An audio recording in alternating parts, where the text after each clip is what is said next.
做噩梦了？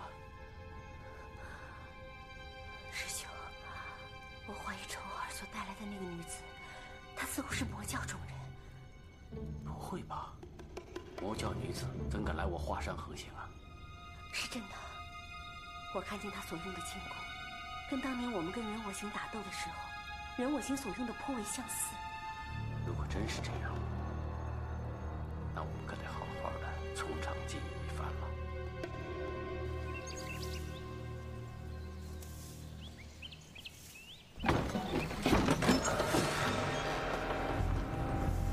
令狐冲，令狐冲！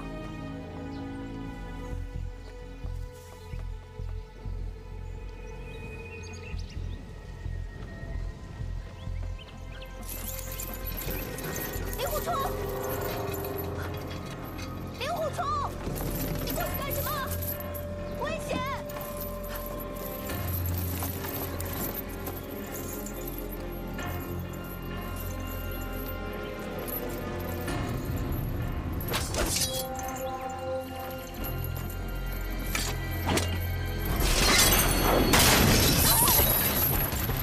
师兄，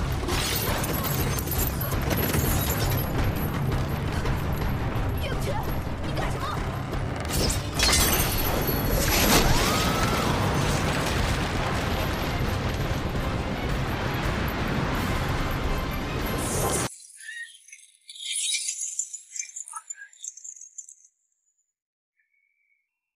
你这个魔教妖女，胆敢混到我华山派来，今天我就让你命丧华山！你以为你这样就能让我死吗？你太小看我了！停止！加油！好！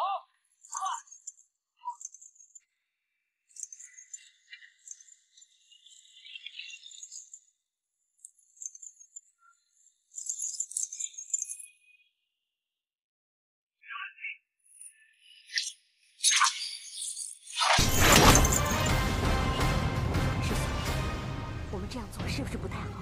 就算她是魔教妖女，我们如此暗算她，这也……哎，对付这种魔教妖女，怎么能够手软呢？哼，难道你希望自己的女儿还有华山弟子全死在她手上吗？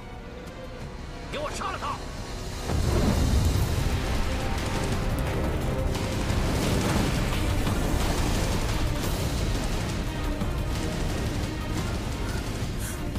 糟了！给令狐冲输送念力之时，一心要压住曲阳的念力，结果损耗过度。偏偏这个时候，内力提不上来。糟糕！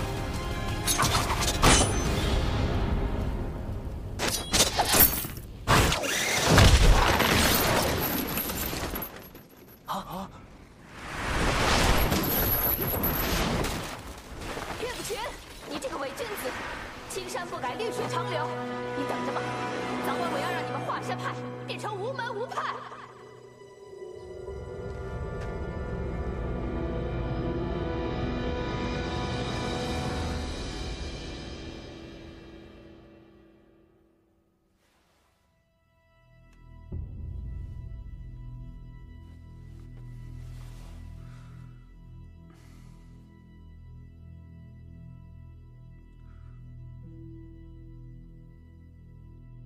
是你啊？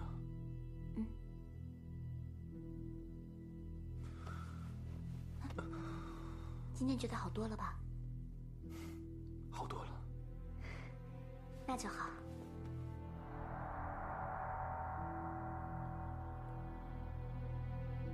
怎么了？该不该把她是魔教妖女的事情告诉大师哥呢？你在想什么？没什么。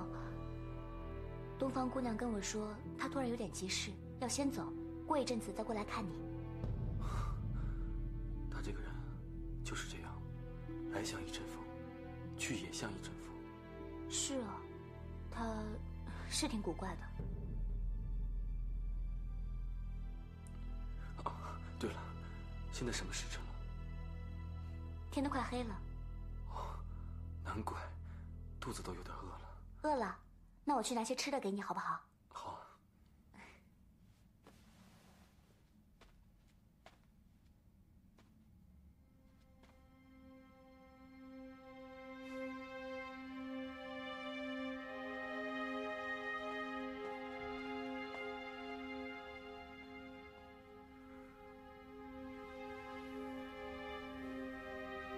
我的小师妹，要是能一直这样对我，那该有多好。可惜，一切都过去了。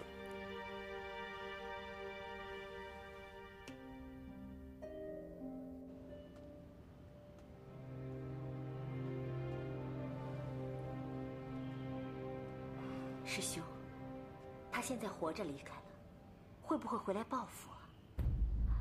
不知道为什么，我最近总是心神不宁的。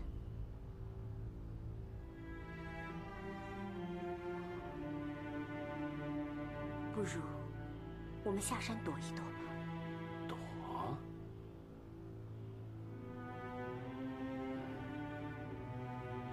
也好。这样吧，通知所有弟子，就说我们即刻启程，上嵩山去找左冷禅理论。上嵩山？不错。万一传了出去，说我们是为了躲那个妖女而离开华山，这岂不让天下人耻笑咱们？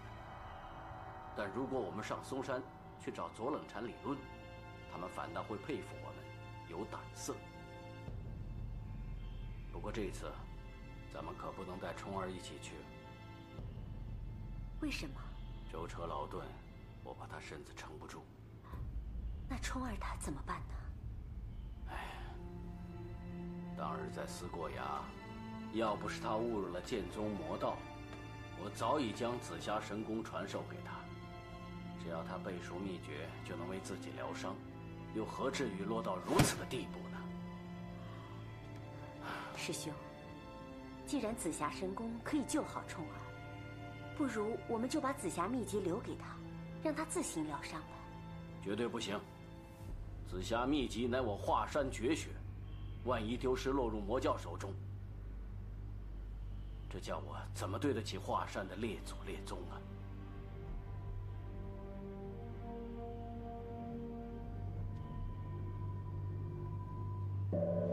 上嵩山。师父，请恕弟子直言，五岳剑派虽是同气连枝，可即便是左盟主，也无权过问掌门一事。是师父。本来，只要是能够光大我华山派的事，由谁来当这个掌门人都没关系。只是剑宗如今已堕入魔道，如果还由剑宗的后人来指导华山，那我华山的百年基业恐怕就要被毁于一旦了。虽然只剩下一个剑宗的余孽，不足为惧，但一旦他勾结上了嵩山派，这件事就不简单了。所以师父准备上一趟嵩山，去找左冷禅讨个公道。德诺，师娘，我们这次是轻装简行，所以你通知其他弟子，让他们先回故乡，等我们从嵩山回来之后，再召集他们回来。是师娘。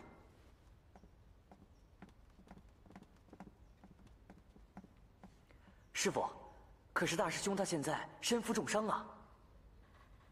这次出行路途遥远，所以你师父决定让冲儿留在山上养伤。娘，所有人都走了，那由谁来照顾大师哥呢？大友，你就留在山上照顾你大师兄吧。是师父。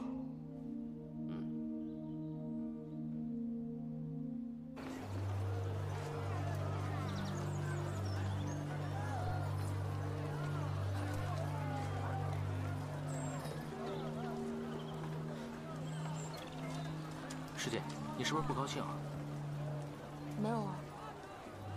你别骗我，你每次心情一不好的时候就喜欢皱眉头，你是不是在担心大师哥？小林子，大师哥他对我一直很好，可是他如今伤成这样，我们却把他一个人留在山上，我又不能在身边照顾他。小林子，要是大师哥真的有什么三长两短，我这一辈子都不会心安的。我知道，师姐你不用担心，现在有陆师兄照顾他，大师哥应该会没事的。前面就是客栈了，咱们早点休息，明天一早还要赶路呢。灵芝啊，师傅，你去看看前面的客栈好不好？好的话，今天晚上就在那儿留宿了。是。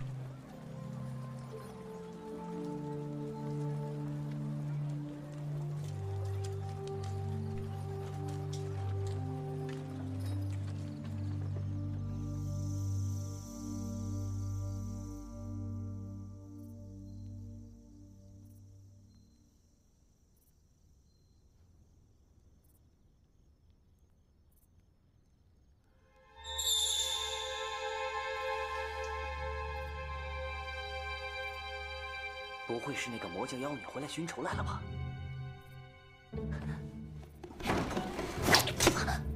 你干什么，陆恒？是我。小师妹，你怎么又回来了？我。小师妹，大师哥，你感觉怎么样了？感觉好多了，没事了。你看，紫霞秘籍。紫霞秘籍？嗯。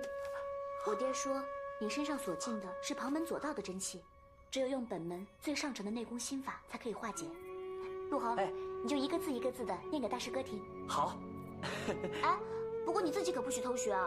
你要是偷学了，你也晓得爹知道了会有什么后果。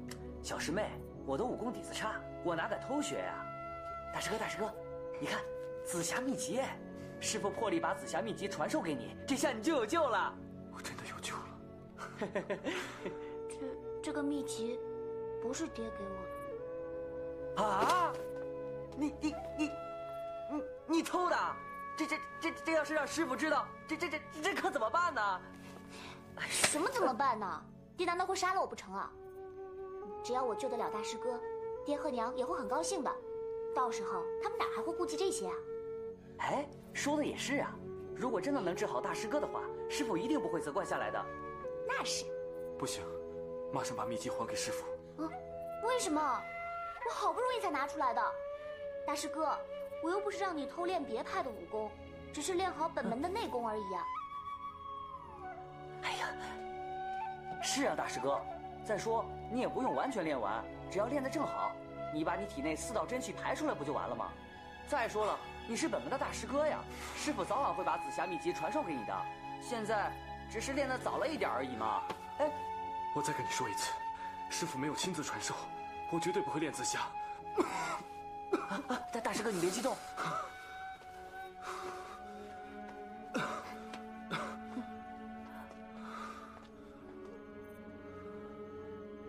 陆恒，你一定要想办法让大师哥修炼紫霞秘籍，别不枉费我跑回来一趟。小师妹，你放心吧，我会劝大师哥练的。哎，对了。师傅他们今晚住哪儿？福来客栈。福来客栈？福来客栈离这儿有30里，来回有足足60里啊！我现在只希望大师哥早日康复。我得走了，陆恒，好好照顾好大师哥。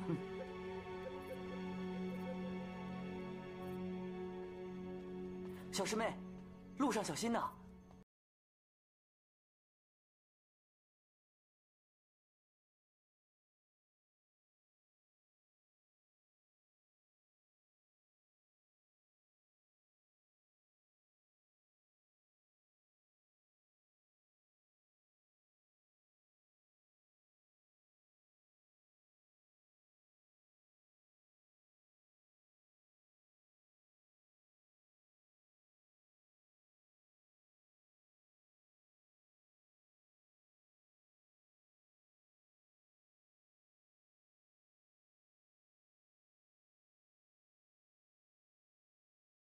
师哥，你别辜负小师妹的一番好意啊！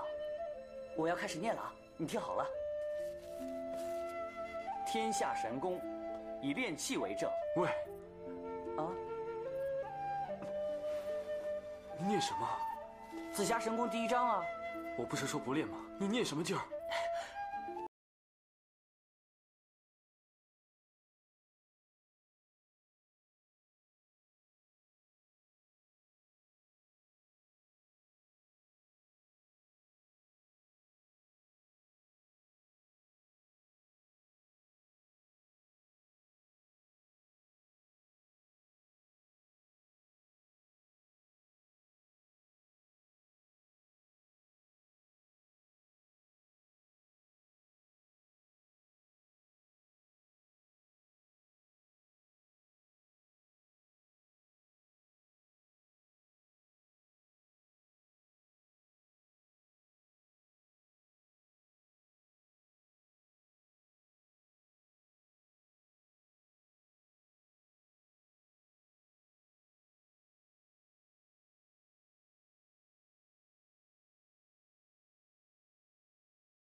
你江南名医，你心灵高手，你华佗在世，还有你们这帮混账，连我这么一点点小小的毒你们都解不了，我要你们有什么用？大侠，我们真的没见过这种毒，你就饶了我们吧。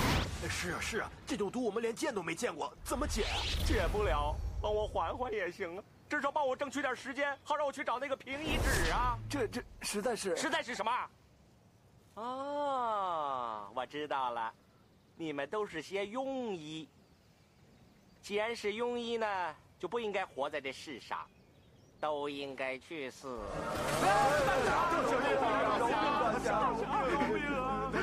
各位大哥，我也不想杀你们的。你们不会故意给我藏了一手，怕我不给钱吧？没有啊，有办法了，我给你们每人喂点我的鲜血，我看看你们能不能医。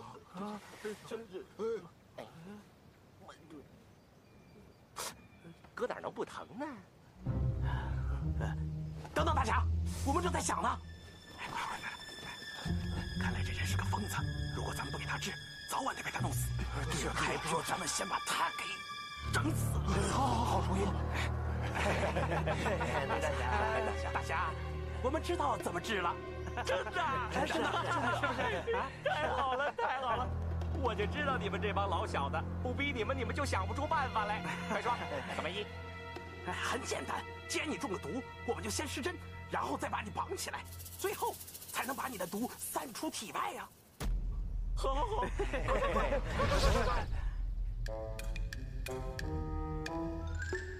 有必要扎那么多针吗？光这样散毒，毒散不干净，必须出身汗。但是你在这桶里又不能跑步，我们觉得呀，你从这里滚下去比较好。是啊，就是。真的假的？真的假的？你都得滚！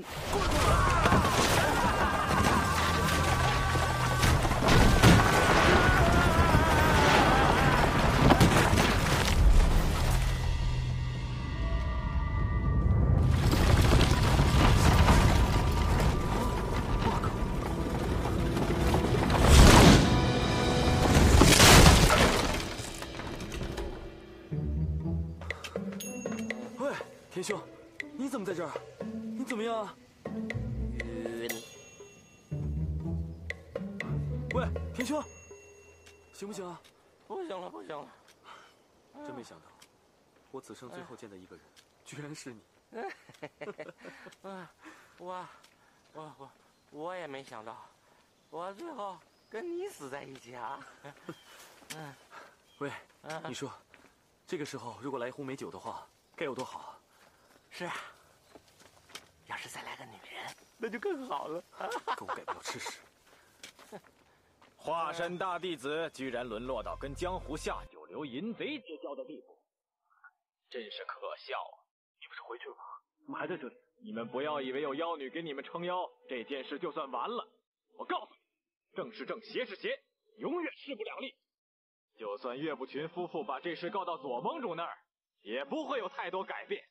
这不，两夫妻才刚刚下山，你们就被我抓到这么大水蛤蟆。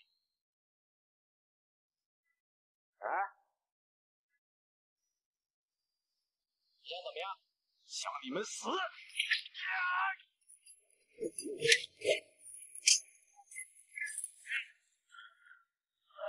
没事吧，田兄？当然有事儿了，要不你试试？哎呀，要不是我中了毒，他才不会是我的对手。真是虎落平阳，没喘气呀！起来，少废话。李福冲，如果你还当自己是正派弟子的话，就一剑把他给杀了。我看你啊，也没比他好到哪儿去。要我杀人，没门。好啊，那我就杀你们两个，然后把你们的衣服都扒光，游街示众，就说你们在行苟且之事的时候被我发现，我看你师傅还怎么做君子剑。要做苟且。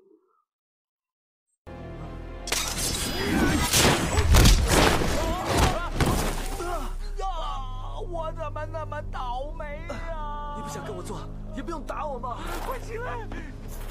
怎么样？是我帮你们脱，还是你们自己脱呀？哎，我说，你怎么有这爱好？你不动是不是？好，我来动。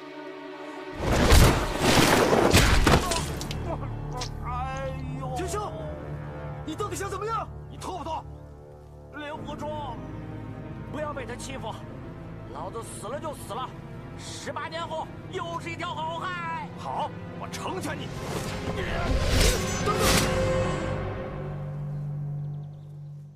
我脱。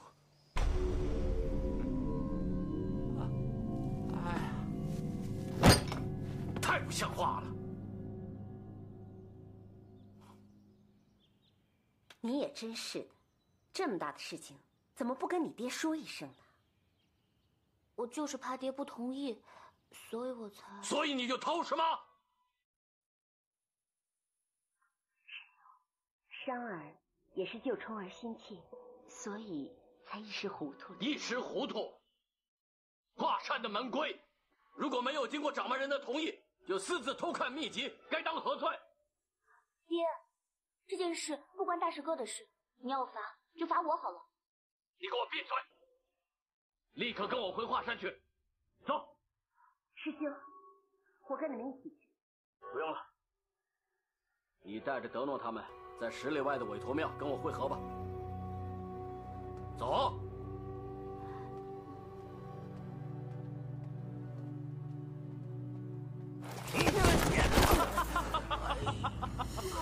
没想到啊，今天你们2个落在我的手里啊！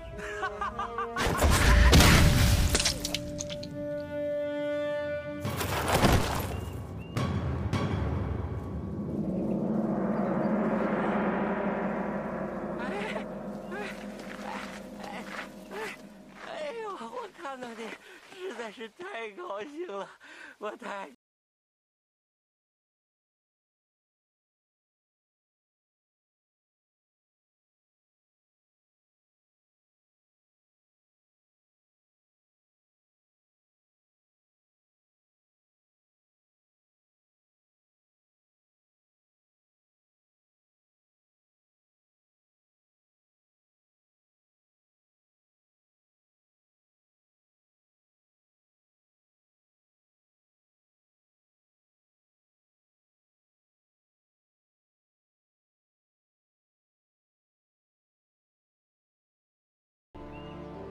真的不会？不会。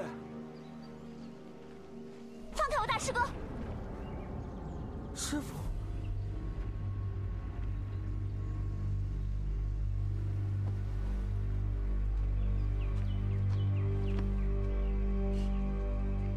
岳不群，你来的正好，我还没有找你算账。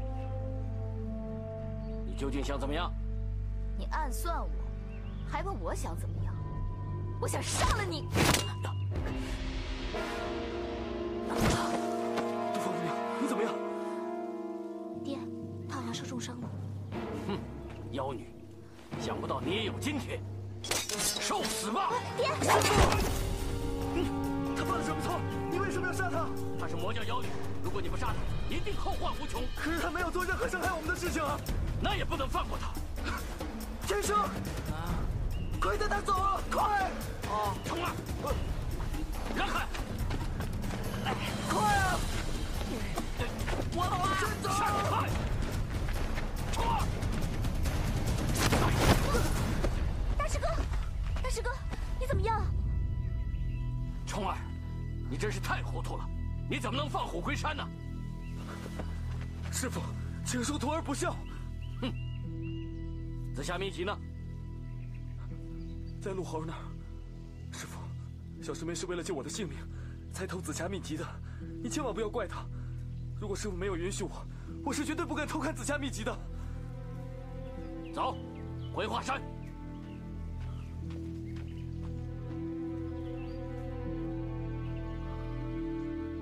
走吧。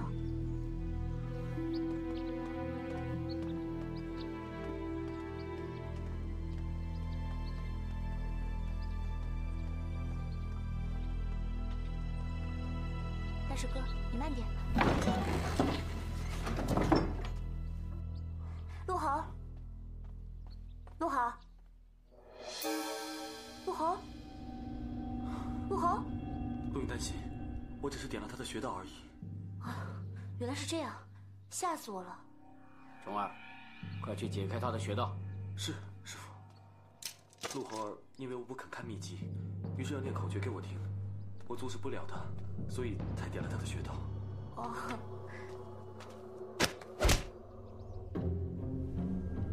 陆猴儿，陆猴儿，师父来了。陆猴，陆猴儿。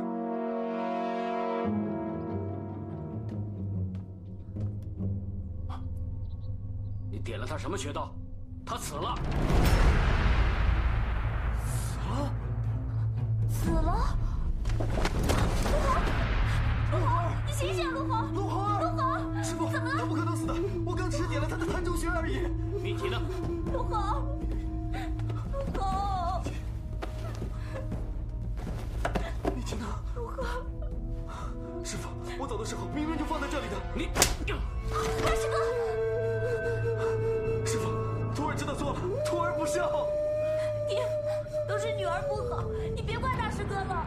师父，一定是有人偷了紫霞秘籍，徒儿就算是上刀山下油锅，也一定帮师父找回来，一夜不缺。如果找不回来呢？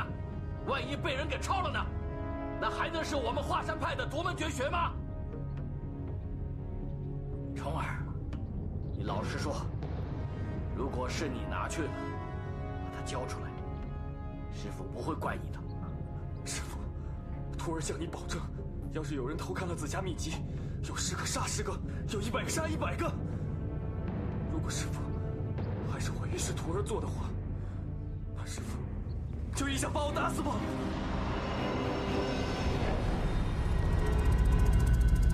爹，大师哥他绝对不会这么做的。爹，哼。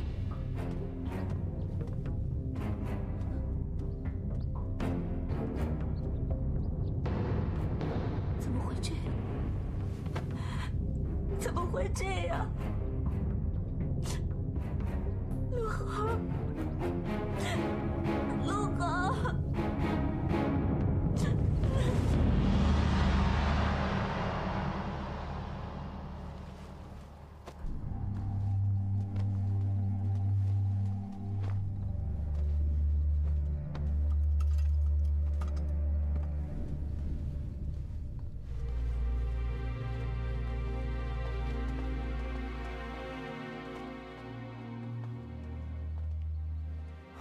师娘，师傅跟小师妹去了这么久，不会出什么意外吧？是啊，师娘，要不我跟二师兄回华山一趟吧？这，师娘，是林师弟。师娘，师傅他们回来了。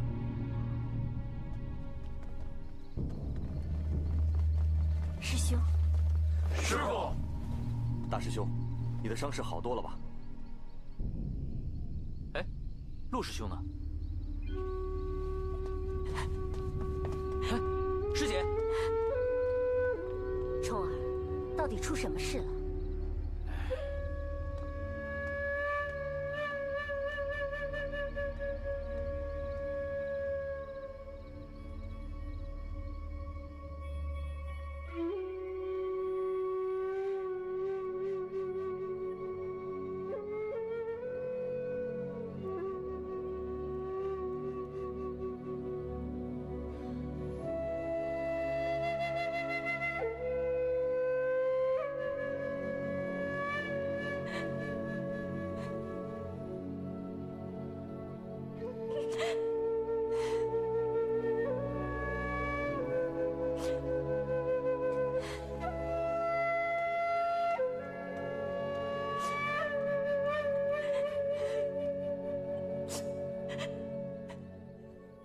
师姐，不要哭了，你也是为了治好大师哥的病。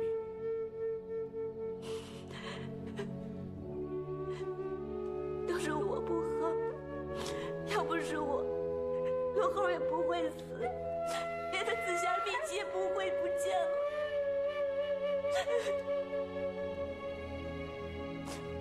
你跟大师哥青梅竹马，感情深厚，你没有理由见死不救。你不怪我？别傻，怎么会呢？如果换做是我，我也会这么做的。小林子，你说老天爷他怎么这么不公平？为什么要让陆豪那么早就死呢？不要难过了，师姐。相信陆师兄的在天之灵，知道你这么难过，他一定不会安心的。小林子，师父和师娘，如果看到你这么难过的话，他们会更伤心的，你懂吗？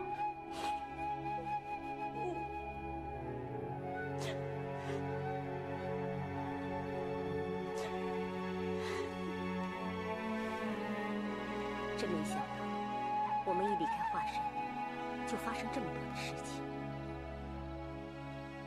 紫霞秘籍究竟是什么人拿走了？当时在华山上，也只有冲儿和大有2个人。莫非你怀疑是冲儿杀了大有，然后偷走了紫霞秘籍？师兄，冲儿从小在华山长大，他的性格你应该很清楚。但不是他，又会是谁呢？是谁我不知道，但一定不会是冲儿。我也希望不是他。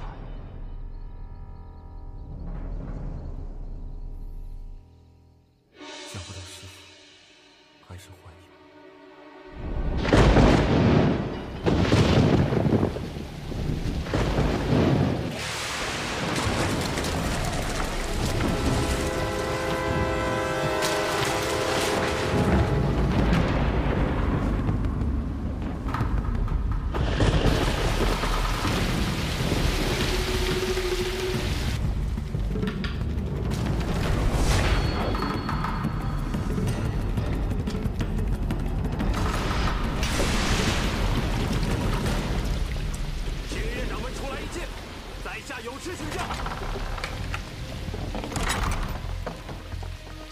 在下正是华山岳不群，请问诸位是何门派？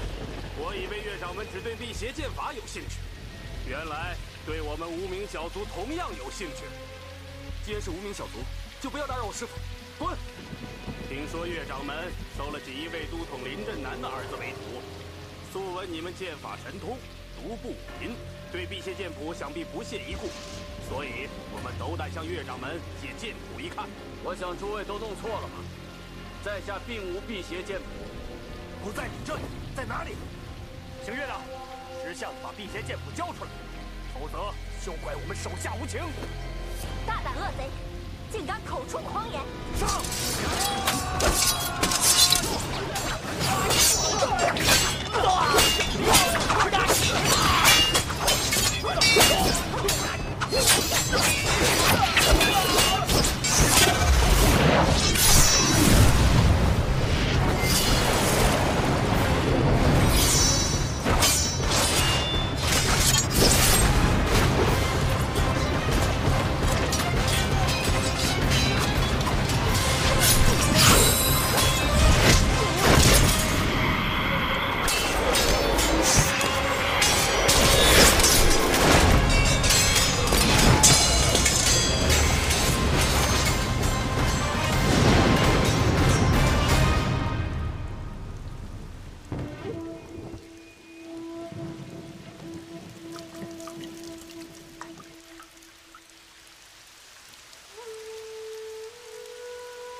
手里，要杀就杀吧。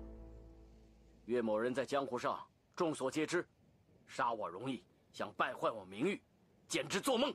坏你名誉还不容易吗？你的夫人、女儿相貌都不错，我们不如大伙儿分了，去做小老婆。这样一来，岳先生在武林中可就更加的大名鼎鼎了。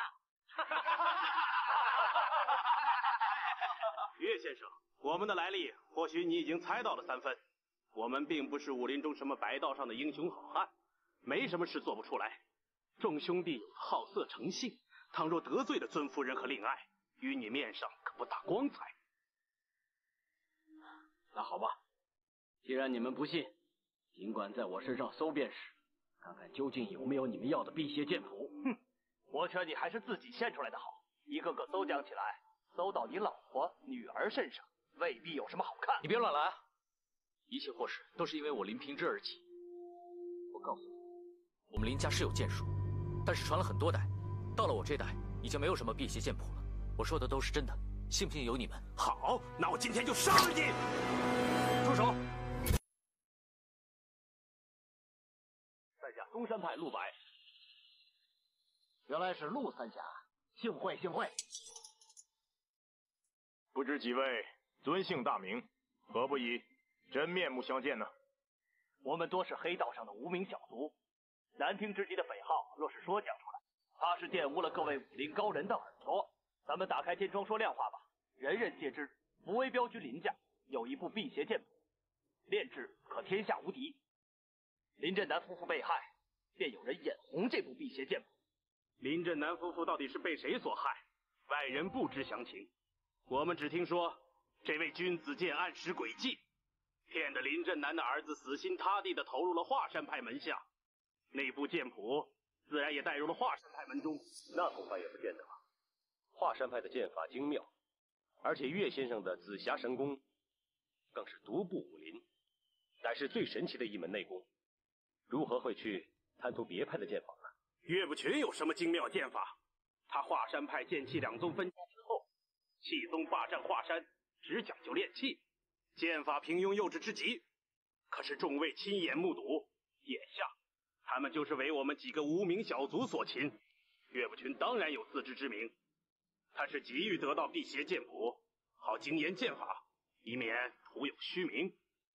一到紧要关头，就出丑露乖。这几句话倒也在我们这些黑道上的无名小卒，说到功夫，在众位名家眼中看来，原是不值一笑，对那辟邪剑谱也不敢起什么贪心。不过以往10几年中，承蒙锦衣卫林大人瞧得起，每年都赠送厚礼。他的属下处理公务，经过我们山下，众兄弟都冲着他的面子，谁也不去动他一动。这次听说林大人为了这部剑谱闹得家破人亡，大伙不由得动了公愤，因此要和岳不群算这笔账。既然今日碰巧有与华山结盟的五岳剑派高手在此，这件事到底如何处置，听凭陆三侠吩咐，在下无有不遵。这位兄弟很够朋友，我嵩山派领了这个交情。华山派掌门人之位，依我们左盟主说，理应由风不平风先生执掌。岳不群今日又做出了如此卑鄙无耻的事情来，我想还是由风先生自行清理门户吧。众位给在下这个面子，当真是感激不尽。岳不群，你积恶太深，罪不可恕，依华山门规应当处死。哼，剑宗的后人，为了华山掌门之位，居然出此毒计。风不平，就算你把我杀了，日后你又有何颜面再见我华山的列祖列宗啊？呸！果然是个伪君子，死到临头了还在做戏。好，那我就送你一程。风不平，就算你把我给杀了，你日后又有何颜面再见到我华山的列祖列宗了？呸！果然是个伪君子，死到临头了还在做戏。好，那我就送你一程，看你到了黄泉之下还有脸面去见本派的列祖列宗？慢着！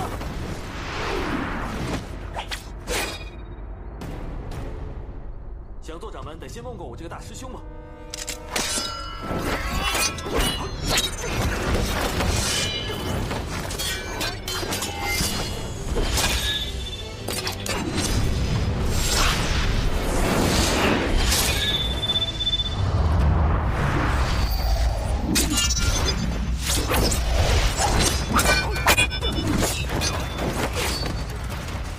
好剑法，无论风不平以如何凌厉狠辣的剑法攻来，想的总是一眼便能看到招式中的破绽所在，随手中剑，逼得风不平非挥剑自保不可。而风不平内功招数上无法抵挡，便以长剑运内硬砍硬劈，打法未免也太过分了。仇儿，为什么会突然有这么高的剑法？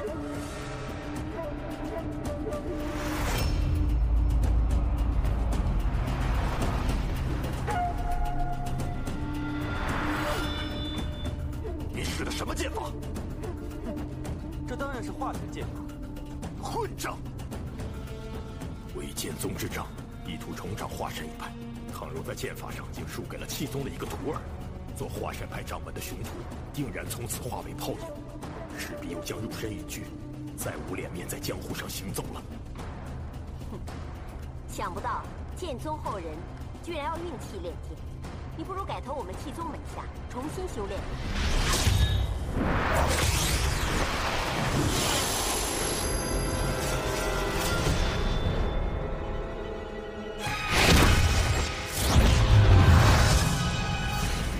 他的剑法不但招数精奇，而且剑上气势凌厉，并非图以剑招取胜。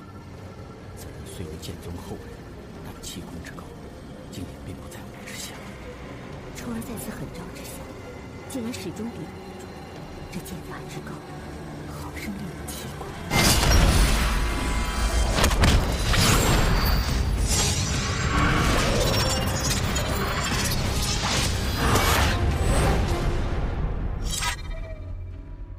得罪了，在下认输了。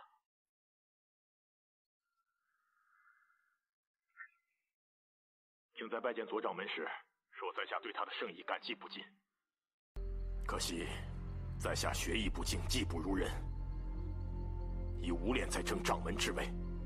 冯先生，令狐冲，你剑法如此了得，在下十分佩服。但这般剑法，谅他岳不群也不如你。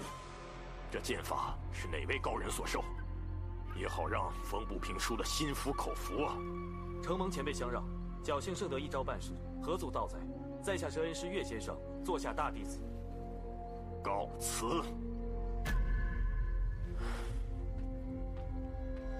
以剑法而论，我多半及不上风不平，当然更非令狐冲之敌。眼下场，风不平已然做不了华山派的掌门，只好回禀左师兄，再做打算。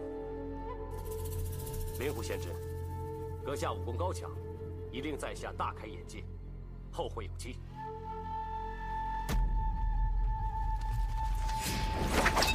阁下的剑法果然精妙，无论本应知难而退，可既得罪贵派，日后一定祸患无穷。唯有斩草除根，以多取胜。我内力全无，没法动弹，怎能在这些好手的分剑合击之下突围而出？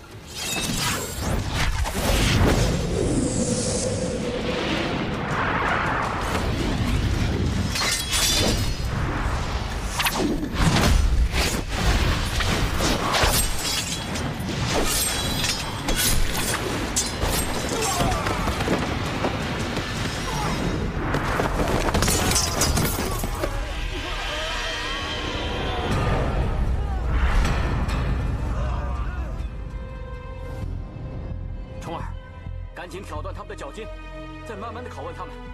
是，师父。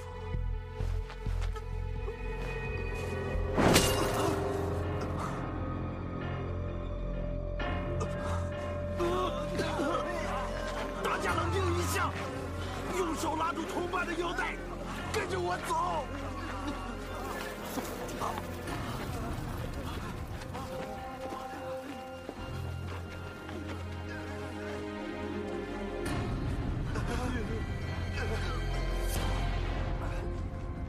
傅少侠，你还不赶紧过来帮我们把穴道解开？难不成还要我们跪下来求你吗？是，师傅。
师傅，昨晚那几个蒙面人，你是不是认识？徒儿不认识。哼，既然不认识，为什么我让你挑断他们脚筋的时候，你却不肯呢？师傅，不是这样的。当时我体内那几股真气从丹田处窜出来，四处游走，我的手脚完全不受控制。你倒挺会编故事啊！师傅，徒儿自幼孤苦，承蒙师傅的大恩大德，收养我才能够活到现在。弟子虽然不才，但绝对不会做出欺骗师傅的事情。哼，你不敢欺骗师傅。好，那我再问你。你的那些剑法是谁传授给你的？请师父恕罪。传授剑法那位前辈，要弟子答应，绝对不可以透露出这剑法的来历。即便是师父和师娘。那是当然了。你的武功都已经到了现在这个地步了，又怎么会把师父师娘放在眼里呢？那些黑衣人不是都说了吗？华山派掌门一席就该由你来接掌才是。徒儿真的有难言之隐。日后如果那位老前辈答应的话，徒儿一定会将全部的事情告诉师父，绝无半点隐瞒。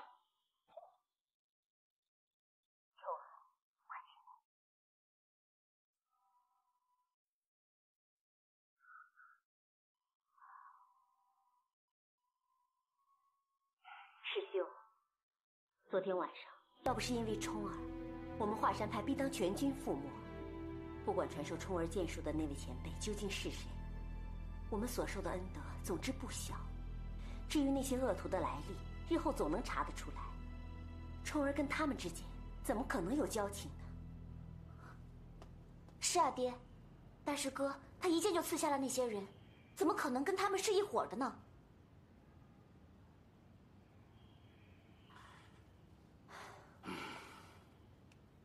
师兄，既然风不平已经知难而退，那我们就没有必要上嵩山了吧？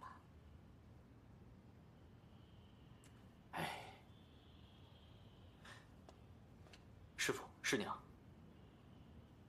弟子父母双亡，现在只剩下外公和外婆，我十分挂念他们，想去见他们一面，顺便禀告详情。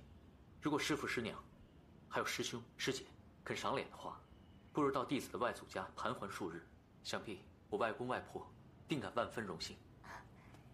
娘，小林子的外公在洛阳，既然我们都下山了，不如我们就到洛阳去看一看，也当是增广见闻了。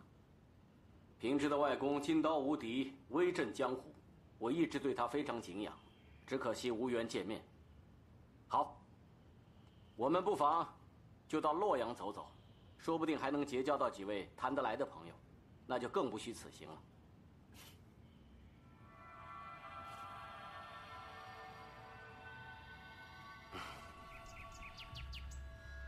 几位贤弟，乃是黑道中成名已久的高手，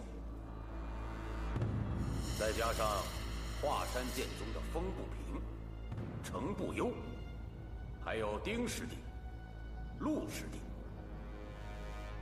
你们数十人，死的死，伤的伤，焦头烂额。我真不知道你们是怎么办事的。左盟主，在下纵横黑道30年，也曾会过不少剑术名家，但是还没有见过有人出剑像令狐冲这样快的。不止快，而且剑法飘忽，无从捉摸。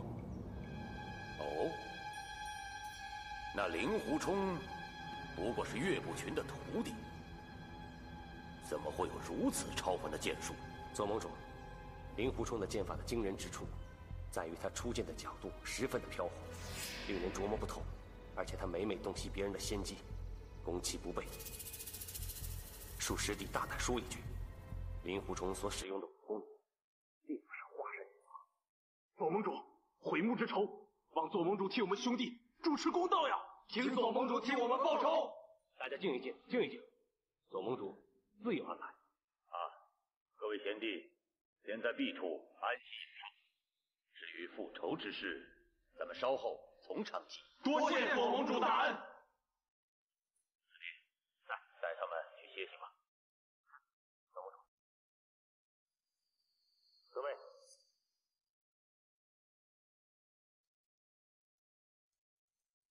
随手一剑刺下所有人的眼睛。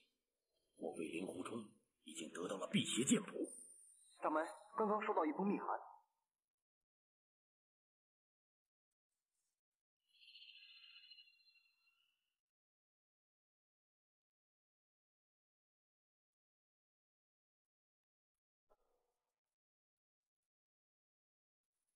岳不群这个老狐狸，居然躲到洛阳金刀王家，任你机关算尽，你绝对想不到我安排了一颗你最信任的人和侧面。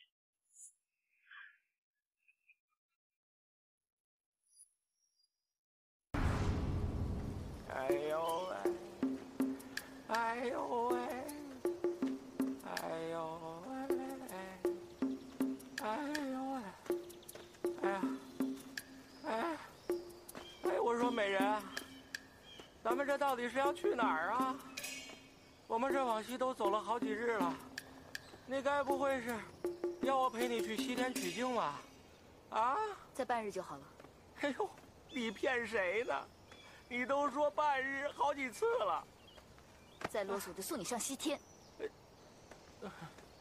哎呀，我说美人啊，你看你啊，人又长得漂亮，武功又高。哎，我说你行个好，把解药给我，把我给放了吧。啊，歇会儿啊。好啊，啊，看你背了我这么久的份上，又救了我，我给你解药吧。真的，来，快下来。哎呦，慢点，来，走。哎，啊，嘿嘿。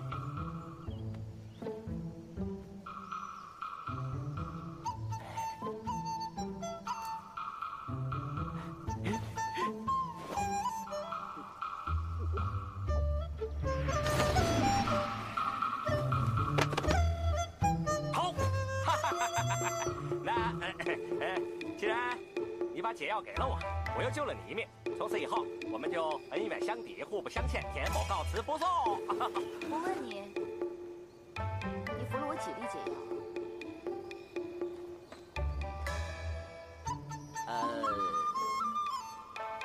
？2粒。我的解药这么有效，你又何必服2粒？再说，就凭你这种后生小辈，配服我的解药吗？另外1粒是断筋伏骨丸啊！你若不听话，那么我现在就催动这药丸的毒性，要你全身的软筋寸寸俱断。那时候你嘴巴张不开，舌头也不能动啊，那滋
那你是谁啊？不用知道。你这个万里门的弃徒，低我这么多倍，背背我也是应该的吧？反正我服了你的毒药，又被你点了死穴，不背你能怎么办？你只要背着我一直往西走，乖乖听话，自然有办法的。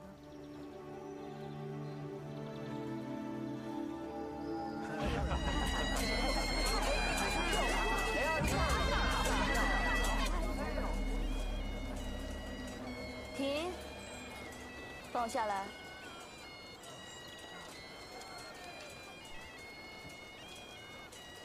哎呀，大姐，又怎样啊？想不想解开自己的死穴啊？那是当然。行，那你得听我的。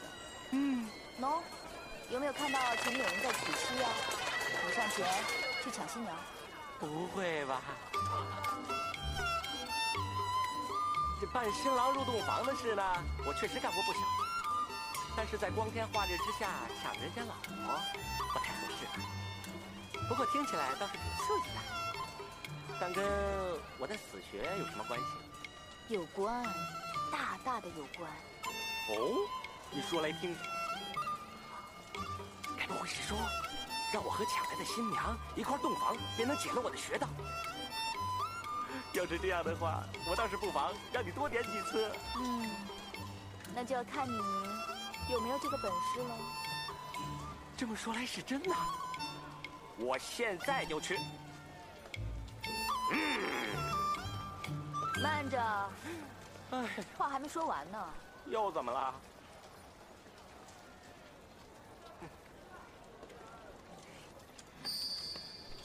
你要当众呼喊“我是淫贼”，然后去轿子里面抢新娘。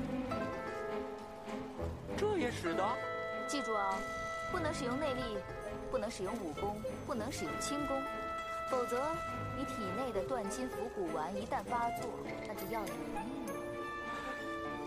你不是说只要你不催动药性，就是10年也不会发作吗？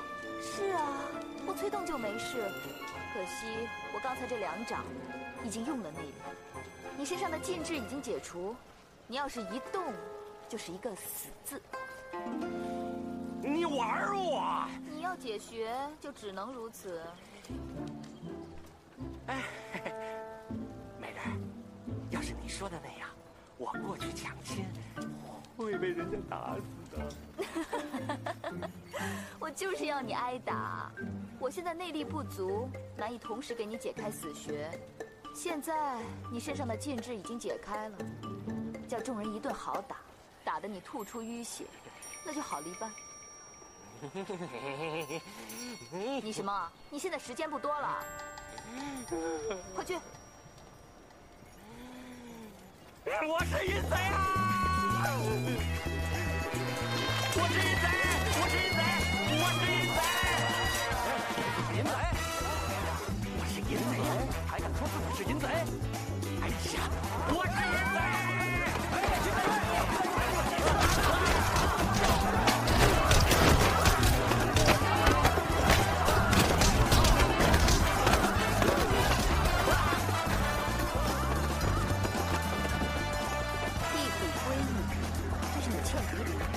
我和你的账也算清楚。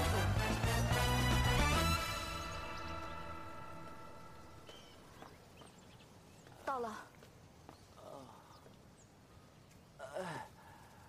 哎呀，总算是到了。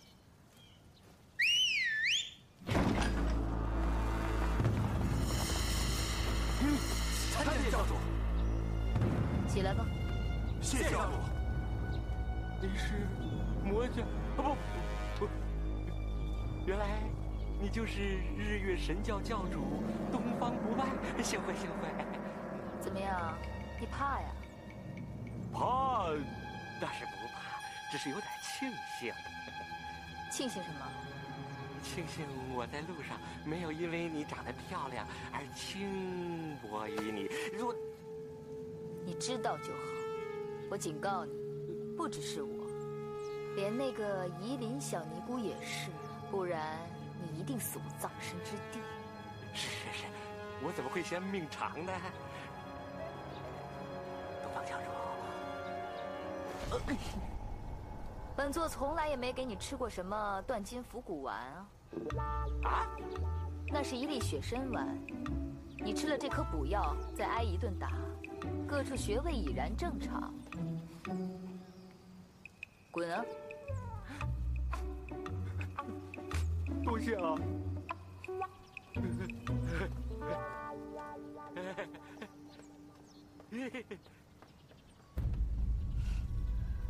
教主的伤还好吧？有点严重，需要时间静养。教中最近可有大事发生？怎么了？禀教主，圣姑她下山去找您了。我不是不准她下山的吗？是，可是属下拦不住。这下不知道要出什么乱子了。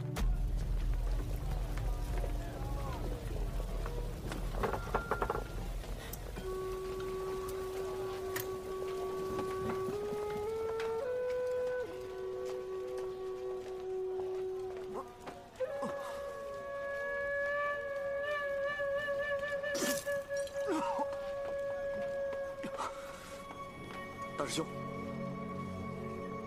哎，你怎么在这儿？没跟他们一起啊？你身上的伤还没有全好，我不放心你，所以出来看看。大师兄，我扶你回去，来。我拿个酒。哎，小心。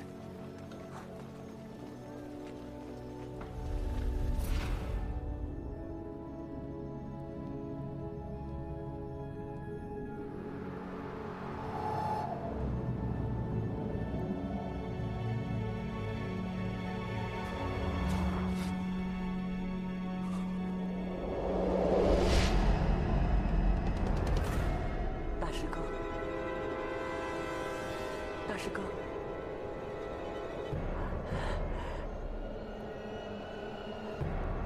陆华，大师哥，我死得好惨。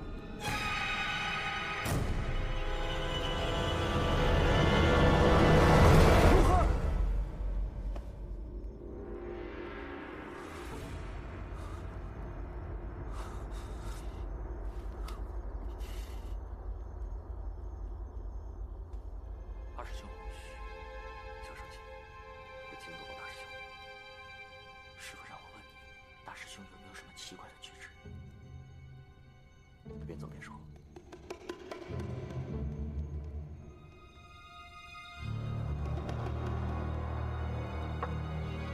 师父让二师弟来监视我，师父怀疑我。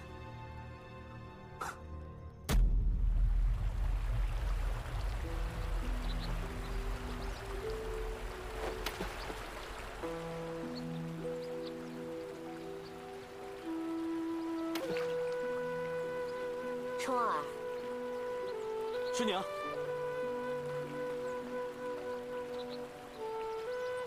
冲儿，你还记不记得你什么时候投入华山派门下？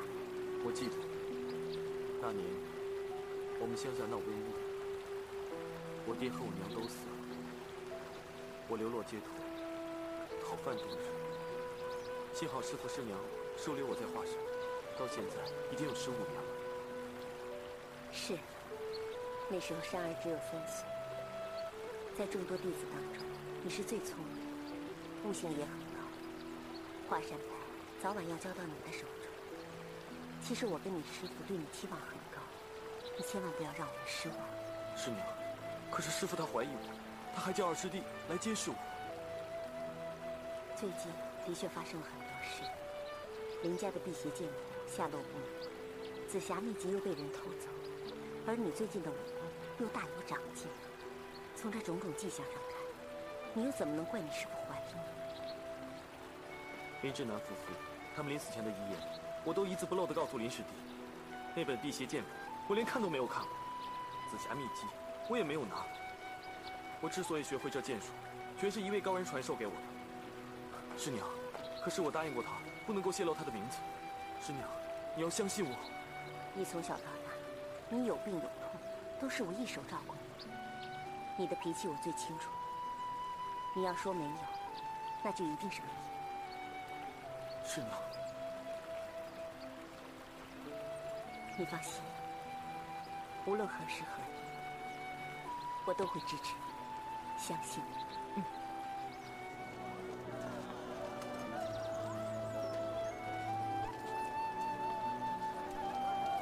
我们今天晚上就在这里投宿吧。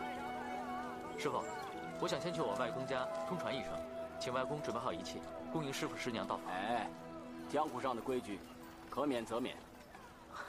还请师傅让我回去通传一声吧，否则外公会责怪我不识大体，有失礼数的。是啊，师兄，平之很久没有回洛阳，一定是想念外公了。嗯，那好吧，你先去吧。徒儿先告辞。师兄，平之虽然年轻，可是成熟稳重，颇有你的风范。娘，走吧。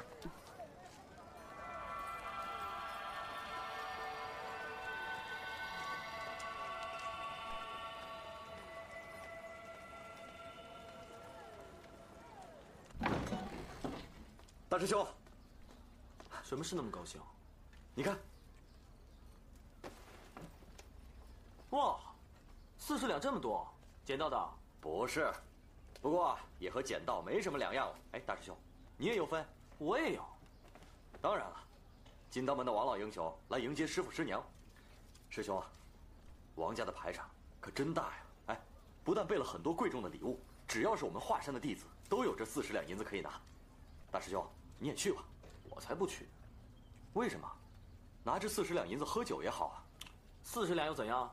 他们无非是想炫耀他们王家有钱有势的，我干嘛往他们脸上贴金啊？我去找酒喝去了。大师兄，大师兄，大师兄！哎呀，又怎么了？难道我不要这40两都不行吗？恐怕，你不要这40两还真不行。师父吩咐了，你一定要去拜见王老爷。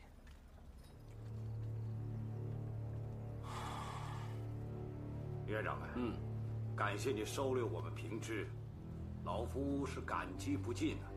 我看从今以后，你们华山派与我们金刀门就是一家人了。那当然了，金刀门在中原早已威震武林，昔日华山前辈对金刀门更是推崇备至。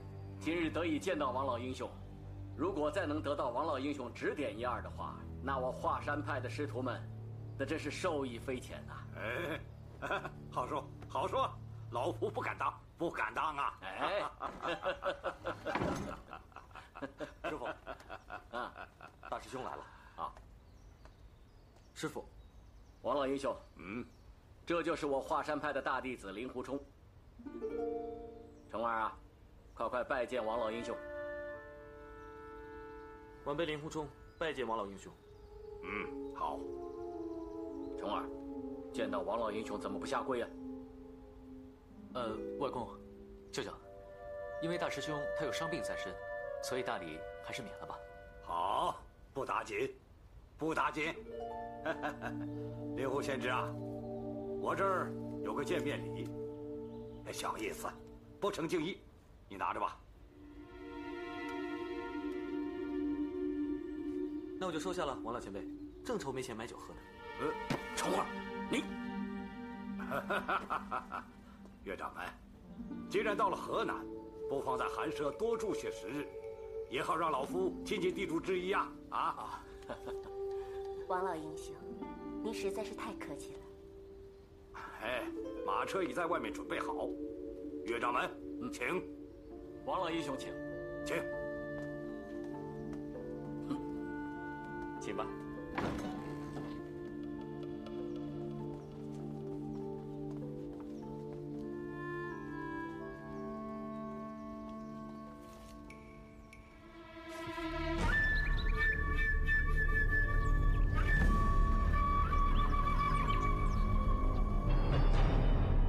清借我王家上下，你父母的仇我一定要报。平之啊，据你所言，那于沧海狗贼一心想谋夺你们家的传家辟邪剑谱，如今的剑谱呢？外公，实不相瞒，辟邪剑法我已经牢记在心。但爹爹曾说，我林家的辟邪剑谱从来就没有过文字剑谱。但又说，其实这套剑法中还少了一些重要的法门秘诀，其余的他自己也不清楚了。那些法门秘诀，必然就是真正的辟邪剑谱。你爹临终时，有没有提到什么线索？我大师兄说，我爹和娘临终的时候，并没有提及什么辟邪剑谱。哦，照这么看，那本剑谱没有被于沧海抢走，又不在你父母的手上，这就奇怪了。平之啊，你大师兄为人如何，剑法又如何？大师兄的为人还算不错，至于他的武功，最近倒是突飞猛进。近几日，他仅凭一招，就刺瞎了几大高手的眼睛。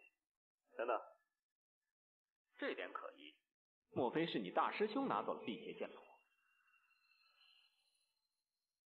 一招刺瞎数名高手的眼睛，这手剑招多半是从辟邪剑谱中学来的吧？没错，一定是令狐冲那小子偷了你家传的辟邪剑谱，不然他的剑法怎么可能比岳不群还高？不会吧，大师兄不是那样的人。平之，人心隔肚皮，防人之心不可无啊。你父母离世时，只有令狐冲一人在他二位身旁，也许是他刻意隐瞒了你父母的遗言，自行取了剑谱，暗地修炼，这样也才说得通啊。你说是吧？你父母为保剑谱被奸人所害，你就算再辛苦，也要将剑谱寻回，以慰你父母在天之灵啊！孙儿不会忘记父母的血海深仇，孙儿谨遵外公教诲。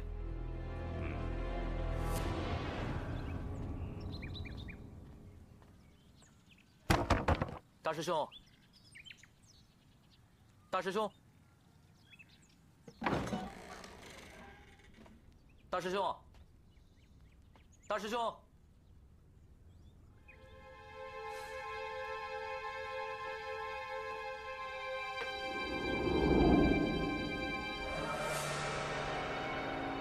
一定是令狐冲那小子偷了你家传的辟邪剑谱，不然他的剑法怎么可能比岳不群还厉害呢？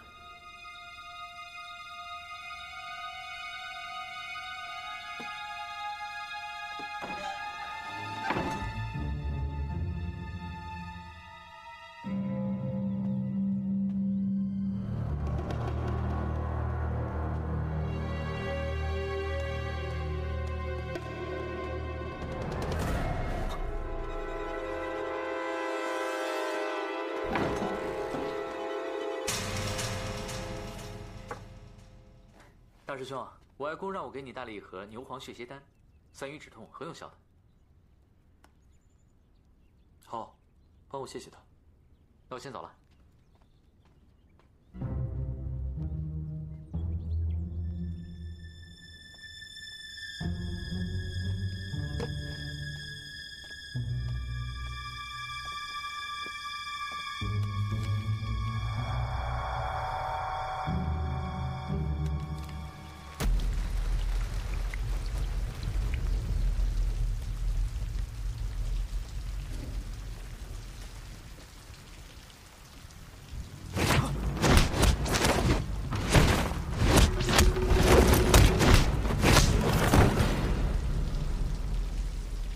令狐师兄武功高强，十分英勇，就想切磋一下，莫怪莫怪啊。没事，大家往外。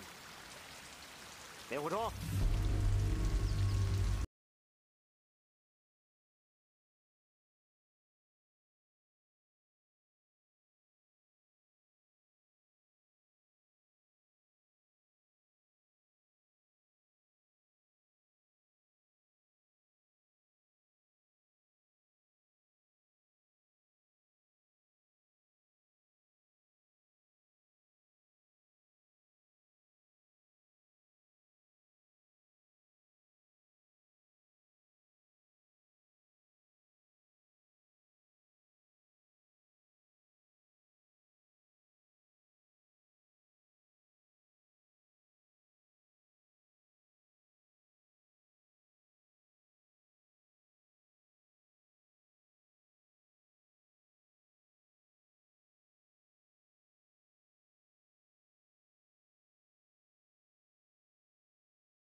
无独有偶，你已经练会了辟邪剑法，剑术神通，可此时此刻却连伤带肿的，这又该如何解释呢？我再跟你说一次，我身上没有辟邪剑谱。林震南夫妇的临终遗言，我全部都传给林师弟。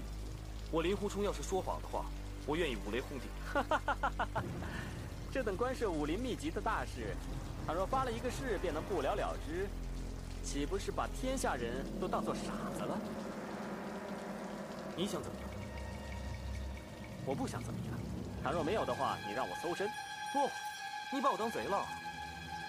你若自认清白的话，又何惧之有呢？倘若我搜不到的话，还可以还你清白，岂不便宜了你？好啊，你要搜可以，不过我要请我的师父师娘，还有林师弟来替我做个见证。哼，恐怕我一走，你就把辟邪剑谱给藏起来，我再回来的时候，又怎么可能搜得到呢？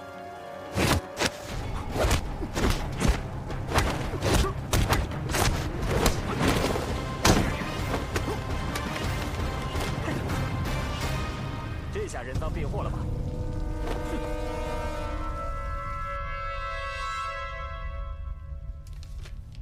令狐贤侄啊，我问你，这辟邪剑谱你是如何得到的？虫儿，王老英雄在问你，你现在老老实实的说出来就是了。师傅，徒儿身受重伤，又失去内力，他们居然以多欺少，难道这就是武林中的待客之道？倘若是宾朋家客，我们自然是以礼相待。但你有负于人，将辟邪剑谱据为己有，这是盗贼之行。我们金刀王家乃是大门大户，怎可能与你这种人成为朋友？林师弟，我问你，难道你也以为辟邪剑谱是我偷的吗？大师兄，大师哥不会这么做的。哼，现在人赃并获，令狐冲，你还敢狡辩？好啊，你们口口声声说这是辟邪剑谱，那我问你们，你们有谁见过真正的辟邪剑谱啊？既然没人见过的话，你们又凭什么说这本就是辟邪剑谱呢？这本剑谱是从你身上搜出来的，岳师兄又说这本不是你们华山的武功秘籍，那还不是辟邪剑谱吗？你硬要强词夺理，我也没有办法。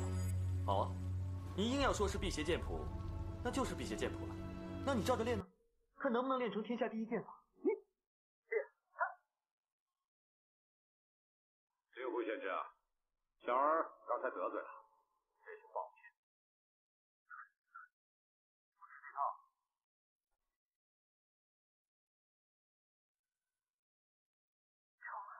师娘，这明明是一本七贤琴的琴谱，洞箫的箫谱，他们王家目不识丁，硬说是辟邪剑谱，这不是天大的笑话吗？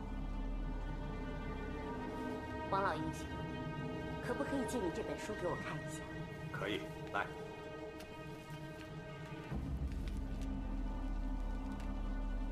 请老英雄不要见笑，琴谱、箫谱我都一窍不通，不过剑谱还是见过不少的。这本书好像确实不是剑谱，不知府上是否有精通音律之人，请他出来见证一下，自然可以分享。这若真是琴谱、箫谱，这丢人可丢大了，如何是好啊？爹，我们账房有一个义士爷会，不如让他鉴定一下。武学的种类极多，有人为了保密，特地将武术的图谱改写成曲谱模样，这样的事情很多，不足为奇呀。不错，河南的太极两仪刀法就是记在一个曲谱上的。既然义师爷精通音律，不妨请他出来见证一下，大家就可以一清二楚了。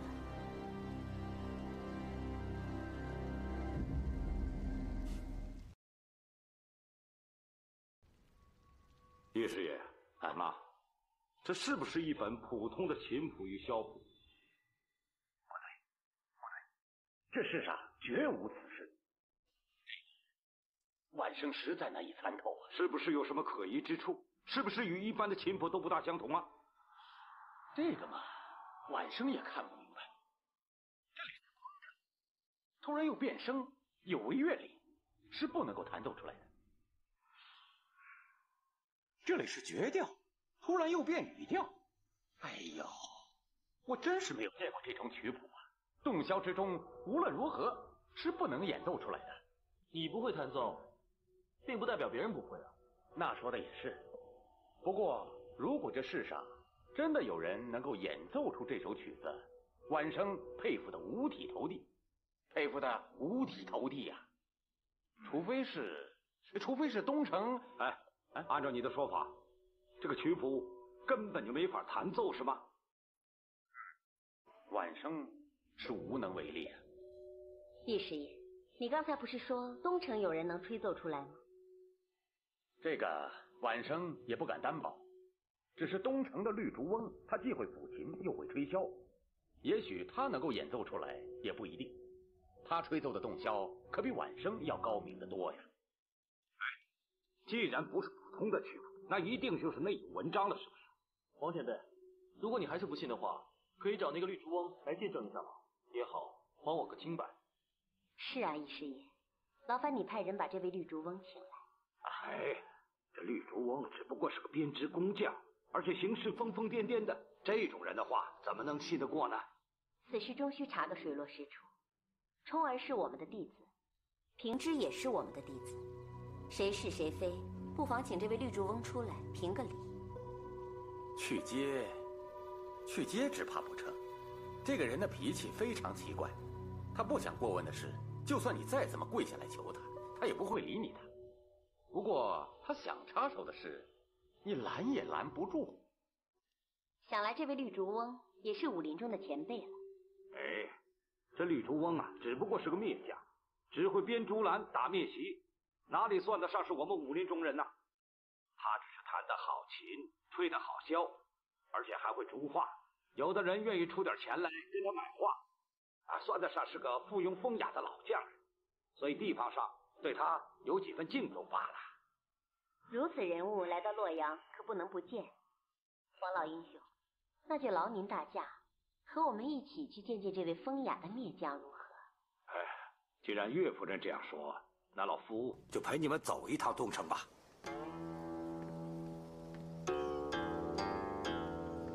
老爷，岳掌门，绿竹翁啊，他就住在前面。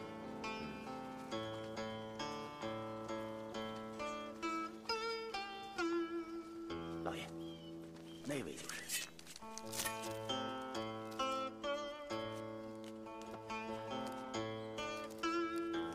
喂，你就是绿竹翁啊？我们金刀王家到访，有事要问你一下。哎，你聋了？我管你金刀、银刀、菜刀、饭刀、镰刀、砍刀、杀猪刀，都没我的烂刀好使，你知不知道？听没听到？我没有去拜访王老爷，王老爷也没有必要来拜访我。我早就已经不问世事了，世人偏要来问我事，那岂不是问道于盲？哼！你这个老匹夫，就此。凤儿，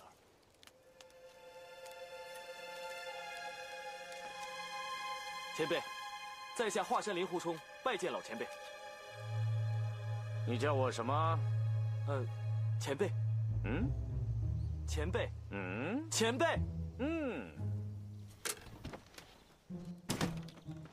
来，继续。是这样的，前辈，晚辈呢被人冤枉了，含冤莫白，所以希望前辈帮我评评理，讨回个公道。好，被人家冤枉了是吧？来说来听听。是这样的，晚辈呢有一本曲谱，可是王家的人蛮横不讲理，偏偏说这本曲谱是他们遗失的剑谱。得知前辈精通音律，恳请前辈见证一下，以消疑虑。前辈，现在只有你才可以还我的清白了。好，前辈救晚辈，不像有一些晚辈对前辈那么的无礼，那我就帮帮你。来，拿来看看。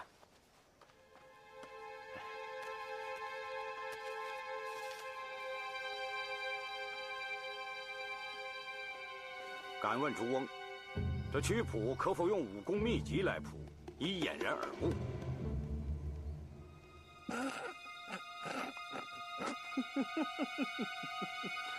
武功秘籍，亏你想得出来，这当然是曲谱了。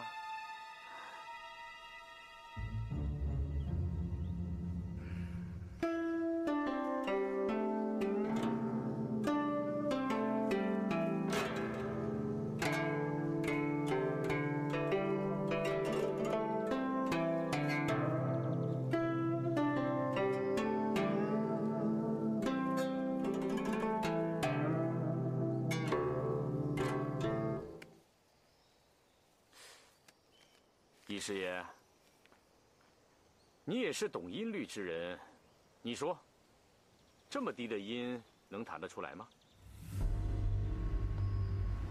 我看这曲谱未必是假，可能是撰曲之人故弄玄虚，跟大家开了个玩笑而已。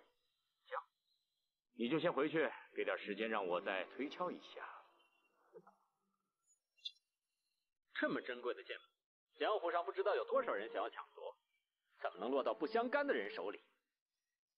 既然那么珍贵，走！请你无论如何要帮我，要不然的话，婉梅就真的无法洗脱罪名了。行，看你叫了我6次前辈的份上，我就再帮你一次。这个拿来。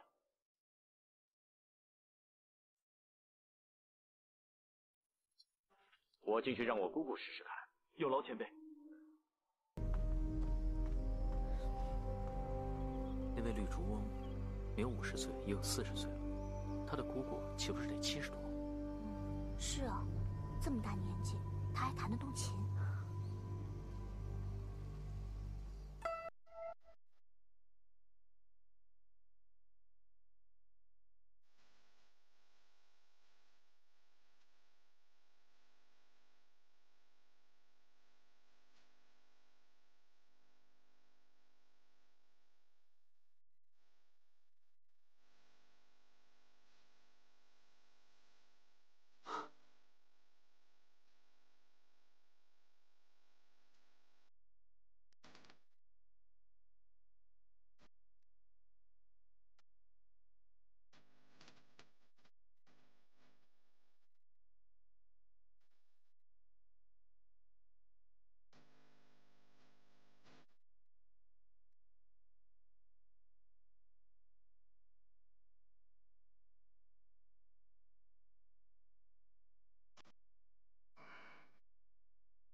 就是这首曲子。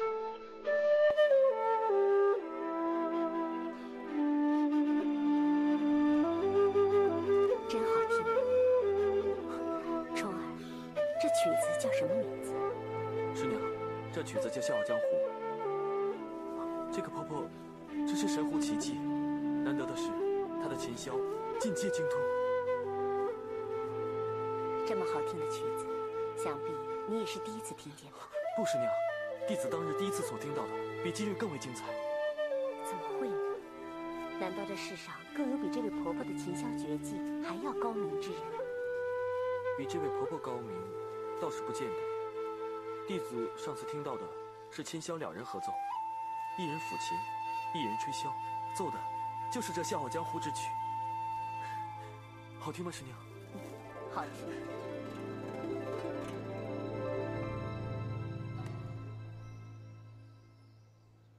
琴箫合奏，这世上还能到哪儿再寻找这样一个人？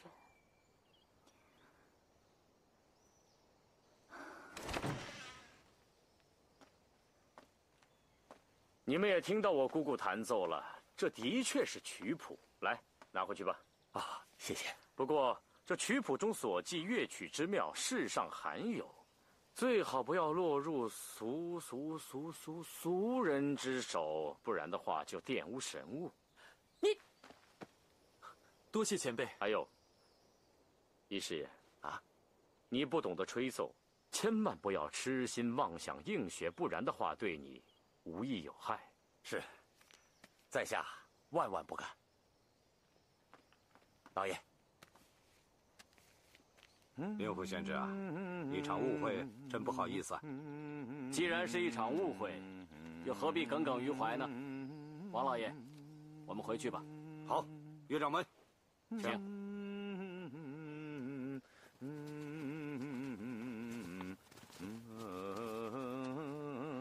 冲儿，你怎么还不走啊？师娘，我想多留一会儿。你受伤了，还是早点回去。知道了。前辈，多谢。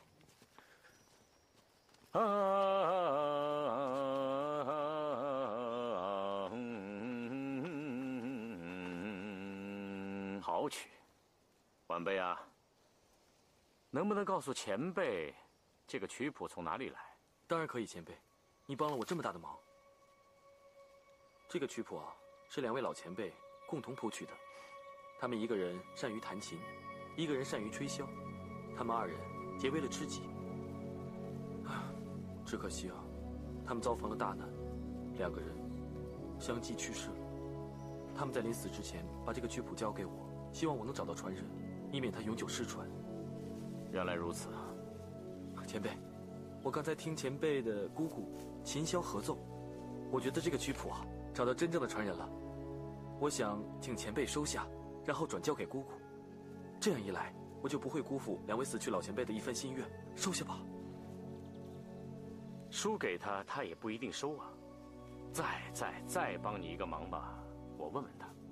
麻烦前辈。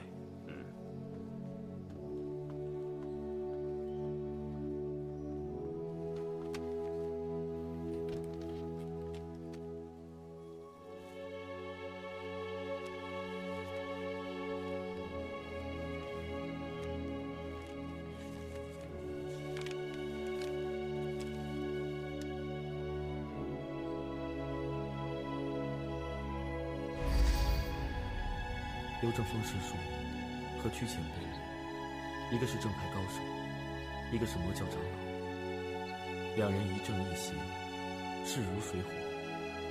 但论到音乐，却心意相通，结成至交。合唱这曲神妙绝伦的《笑傲江湖》出来，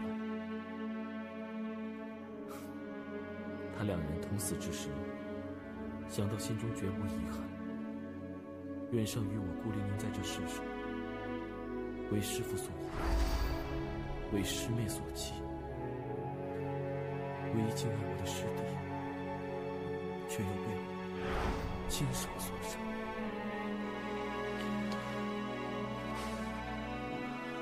姑姑说，请你进去。来，令狐少侠。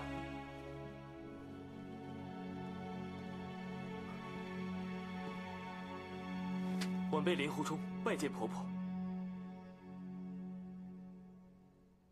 灵狐少侠高义，你以妙曲相赠，老妇却之不恭，受之有愧。婆婆，你太客气了。前辈啊，不知2位撰曲的大名，可否见告？婆婆，撰作此曲的老前辈，一位是刘正风刘师叔，一位是曲阳曲长老。原来是他2人。婆婆，你认得他们2位？刘正风是衡山派的高手，曲阳是日月神教的长老，双方乃是世仇。为何他们2人会合撰此曲？其中缘由，令人好生不得所解。婆婆，这件事情其实是这样的。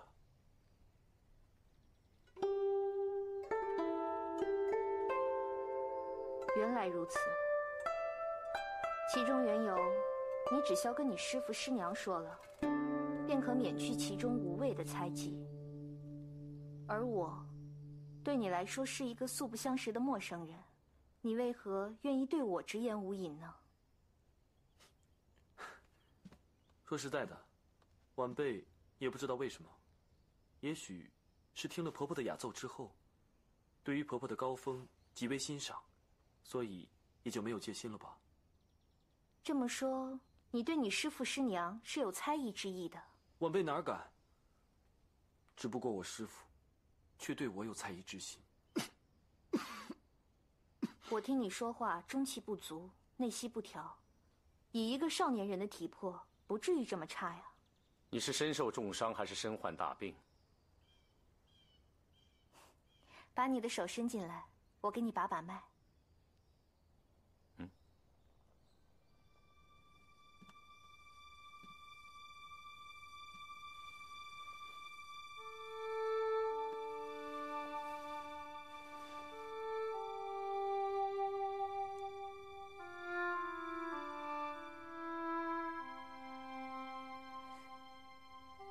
奇怪，婆婆，你不用为我的内伤而担心。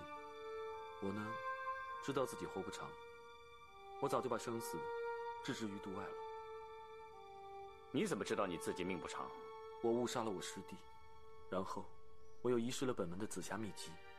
我现在只想早日找到紫霞秘籍，还给我师父，然后我就在我师弟的坟前自尽，以为他的在天之灵。你为何会遗失了秘籍，又误杀了你师弟呢？说来话长，这件事情和我身负内伤有关。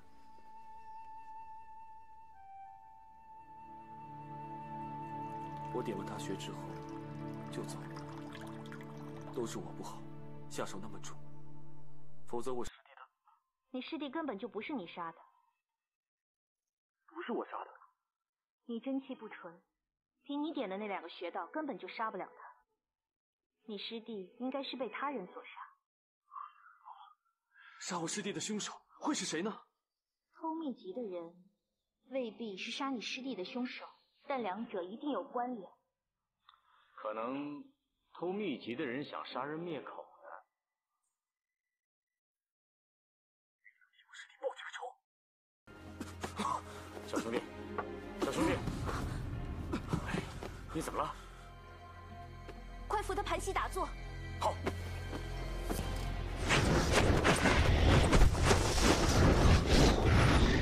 你能不能快点？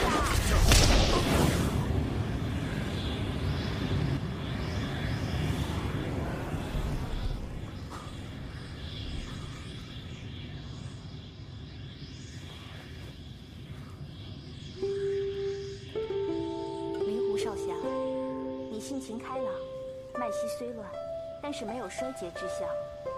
老身再为你弹奏一曲，请你品评品评。多谢婆婆。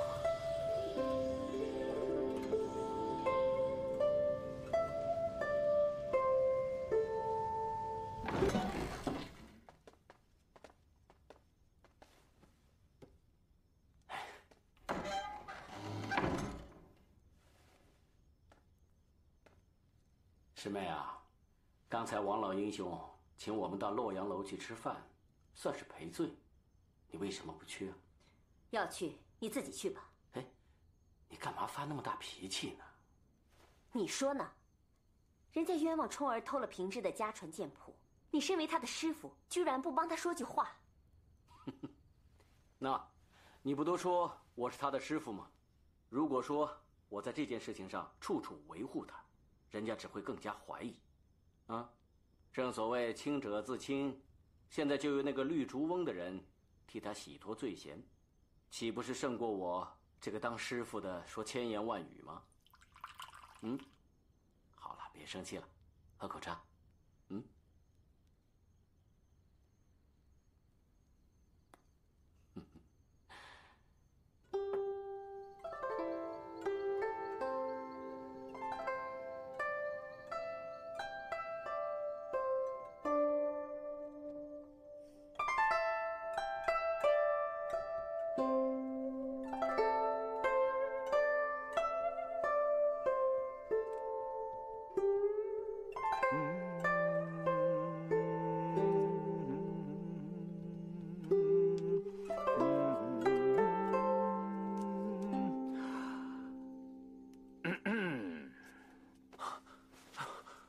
我真该死，没有留心婆婆的雅奏，我居然睡着了，我真是惭愧。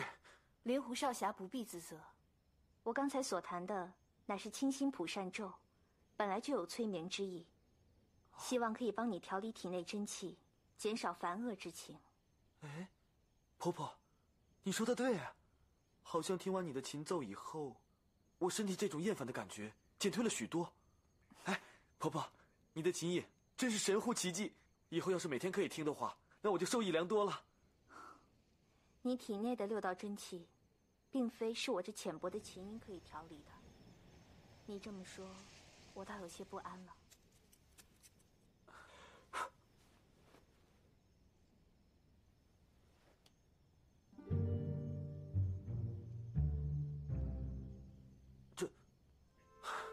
我怎敢麻烦婆婆天天为我弹奏呢？如果我可以请婆婆把这曲清心普善咒传授给我的话，那以后我自己就可以慢慢调理我身体里的气息了。那你的琴艺如何？弹一首给我听听。其实我对这个音律是一窍不通的，实在是冒昧，要求婆婆传授那么高深的琴技给我，在下愧不敢当。晚辈告退了，不再打扰二位了。少侠留步。你谱赠妙曲，老身无以为报。少侠重伤难愈，使老夫思之不安。我就把这曲清心普善咒传授给你，以作答谢。多谢婆婆。晚辈，你有福了。我姑姑这首曲不但是可以消除烦恼用，还可以生津解渴、排毒养颜、强肝补肾，直通大小二便之效啊！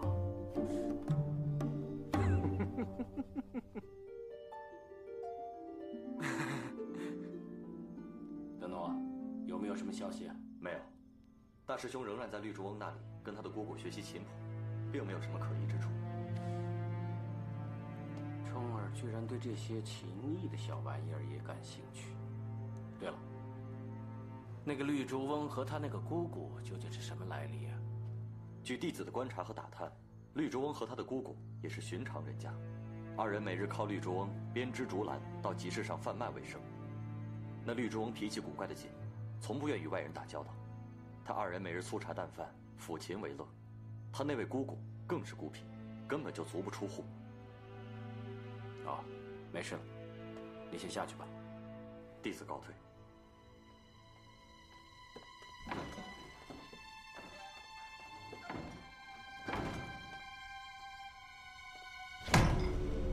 这冲儿究竟想玩什么花样啊？你大师兄是最可疑的人物，可偏偏找不到证据。如果大师兄真的偷了我们林家的辟邪剑谱，那他应该勤加苦练才是。可他成天沉醉在音律之中，都快把自己的武功给荒废了。这个辟邪剑谱，如果不在他那儿，又会在谁那儿呢？你父母一定将它藏在什么秘密的地方。秘密的地方？是这。你父母临终之前可有什么遗言？大师兄说，我爹临终的时候有几句话托他带给我。你爹临终前都说了什么？我爹说，在向阳巷的故居有几样东西，让我一定要好好保管，但是不得翻阅，否则的话后患无穷。不得翻阅？你一定要翻阅！别忘了，你爹是托外人转化的，所以一定是个反话。外公的意思是，辟邪剑谱就藏在向阳巷的故居里。一定是。平真，你赶紧回去看看。好。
婆婆，对不起。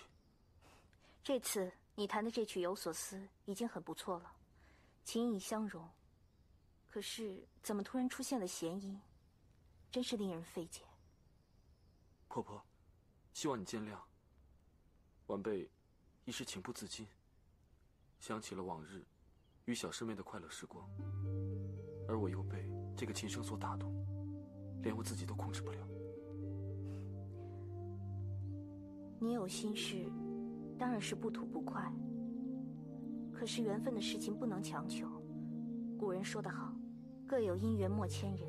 今日灵狐少侠因为感情失意，说不定他日又另结佳偶呢。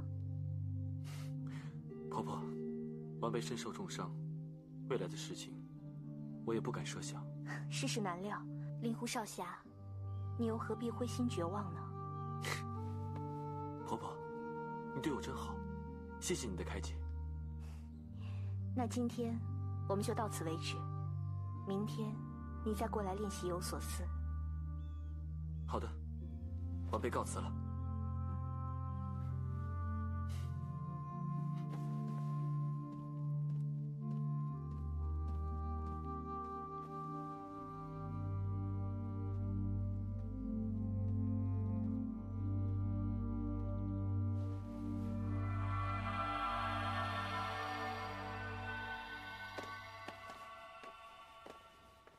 哎，你干嘛动我包袱啊？大师兄，你回来了。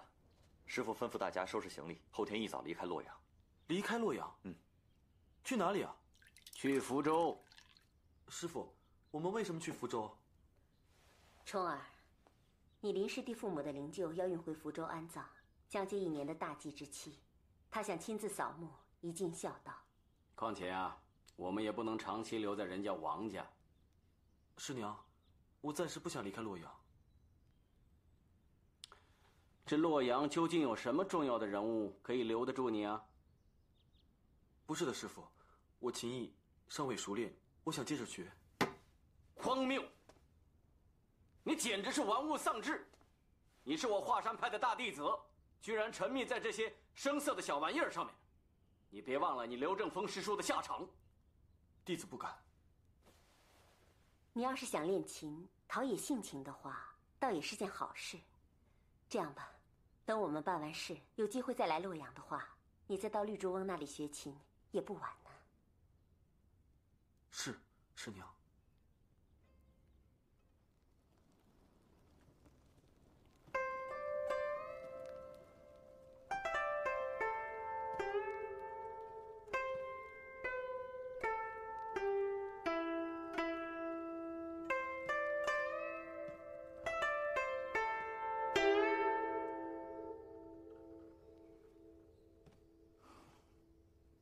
灵狐少侠，我和你说过，弹奏这曲《有所思》要由静生情，心中有情，才可一语情浓，深得曲理。可是如今，你为何屡屡弹错，心不在焉呢？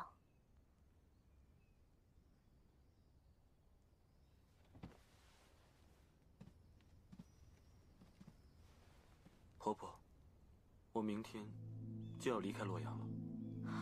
什么？离开洛阳？这么快就要走？你这曲《有所思》还没有学会呢。婆婆，我当然想学好《有所思》，我甚至想学会《笑傲江湖》之曲。只可惜使命难违，我们始终是做客异乡，而且也不能常驻王家。你也想弹奏这曲《笑傲江湖》？当然想了，婆婆。那天我听到婆婆的琴箫雅奏之后，我心里面大为高兴。只可惜这一切只是我的痴心妄想罢了，就连绿竹翁前辈都无法弹奏，我又怎么能够弹上呢？倘若你能弹琴，而我吹箫，便自然是好。可是你马上就要走了。婆婆，要不我留下来吧，我可以跟绿竹前辈学编织，也可以跟着你学琴呢。那你舍得你的小师妹吗？天下无不散之筵席，聚散都讲究一个缘字，你又何必如此介怀呢？婆婆，今日一别之后，不知何时才能听到你的雅奏。婆婆，我答应你，只要我以后还活着的话，我一定会来拜访婆婆还有绿竹前辈的。灵狐少侠，离别之际，我再为你弹奏一曲《有所思》，作为话别。谢谢婆婆。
多多保重。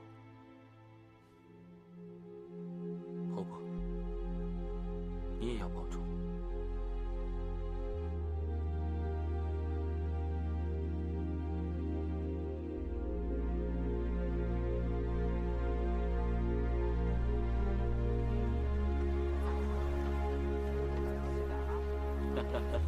二位兄弟，有劳了，有劳了，没事。王老英雄。不好意思打扰多时啊，岳某真是过意不去啊。岳掌门，你这么说就太见外了。等平之祭拜完父母之后，一定回来登门拜谢。哎，不敢当，以后还要烦请二位多多照顾平之了。灵山也多谢老英雄送的礼物。岳姑娘，大家都是自己人，不用这么客气。平之，你在路上要多照顾岳姑娘啊。我会的。好，王老英雄，时候不早了，我们就此告辞了。请，后会有期。后会有期。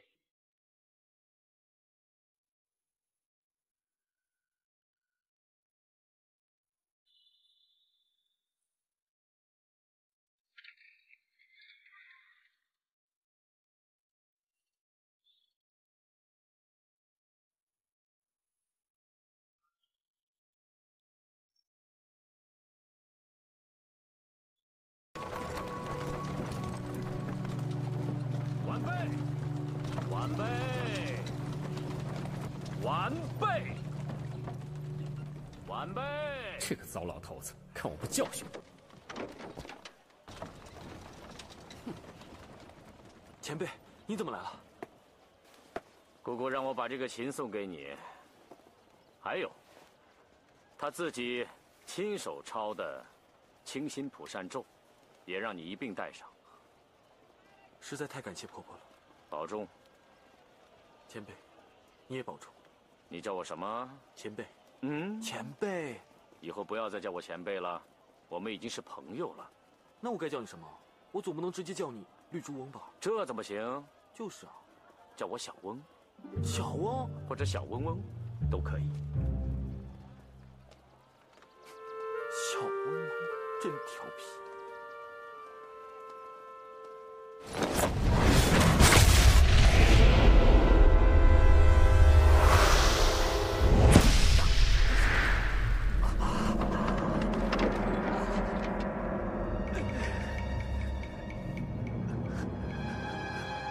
最痛的不应该是你的手吗？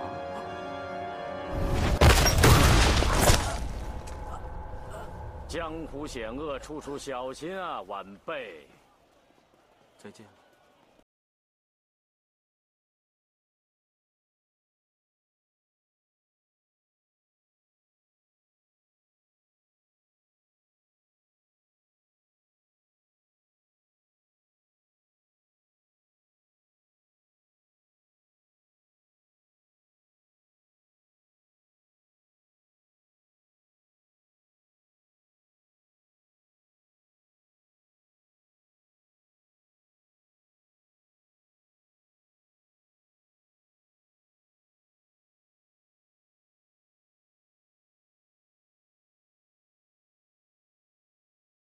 竟然对我如此之好。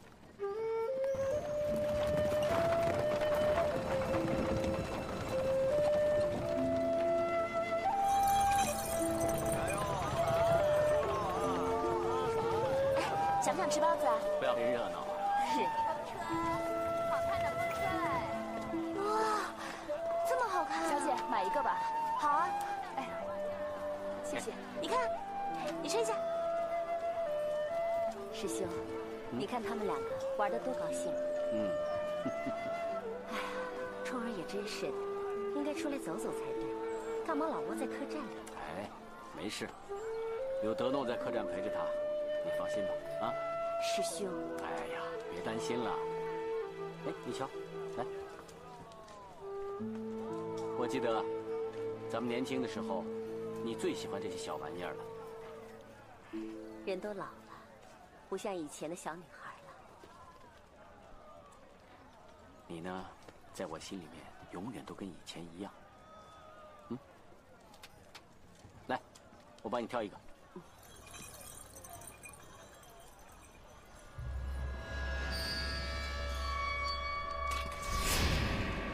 姑娘，为何要取在下的佩剑？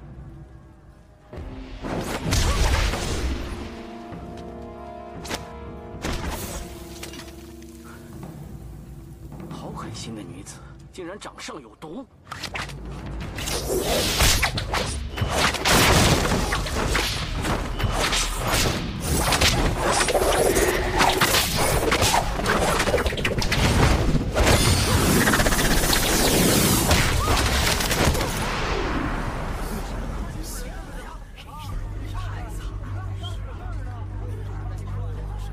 把解药交出来！用解药你说话呀？干嘛打伤人啊？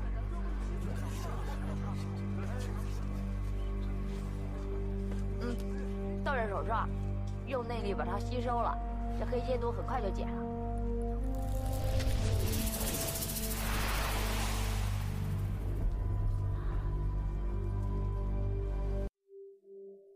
姑娘，原来你是使毒的行家。不知道你为什么要打我师兄常见的主意？还助我打不过你。大侠，我真的是有不得已的苦衷，这把剑你送给我吧。这把长剑虽然不是十分珍贵，却也是当年先师所赠，岂能轻易送人呢？剑长2尺9，重7斤4两。这把西夷剑虽然不能说是上古兵器，却也是唐剑谱上有名的利器。现在只有这把剑能够救我的命啊！夫人，你看在我们都是女人的份上，你就抱抱我吧。姑娘，有何难处，不妨直说。我要嫁人，所以我一定要这把西夷剑。这两者有什么关联吗？有关联，还有大大的关联呢。我长得丑，世上没有一个男人肯娶我。可是现在有一位名医说，不但可以帮我去掉脸上的红斑，还可以帮我再造容颜。如果我能让他帮我医治的话，我就可以变美，变美就可以嫁出去了。这世间竟有精通如此神奇医术的人，怎么可能呢？当然可能了，这个人就是江湖上赫赫有名的杀人名医平易指。原来是他，好奇怪的名号。娘，他既会杀人，怎么又是名医呢？这位平大夫医术十分高明，不论什么样的疑难杂症，只要他答应救治，就没有救治不了的。不过这个人脾气古怪，他向世人说，这世上的人，活人都是有定数的。如果他不断的救人，那死人就会越来越少。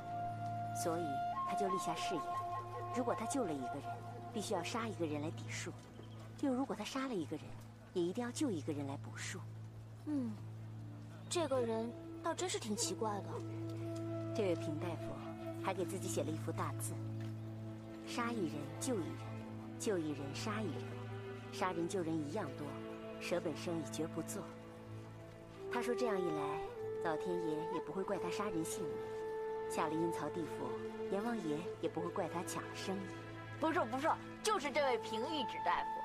可是，他为什么叫义指呢？莫非他只有一个手指头？当然不是了，平大夫这10根手指头虽然短了点，可是一根都不少。之所以要义指呢，是因为他要杀人，点人一指便死人；要救人，也只要用1根手指头搭搭脉就行了。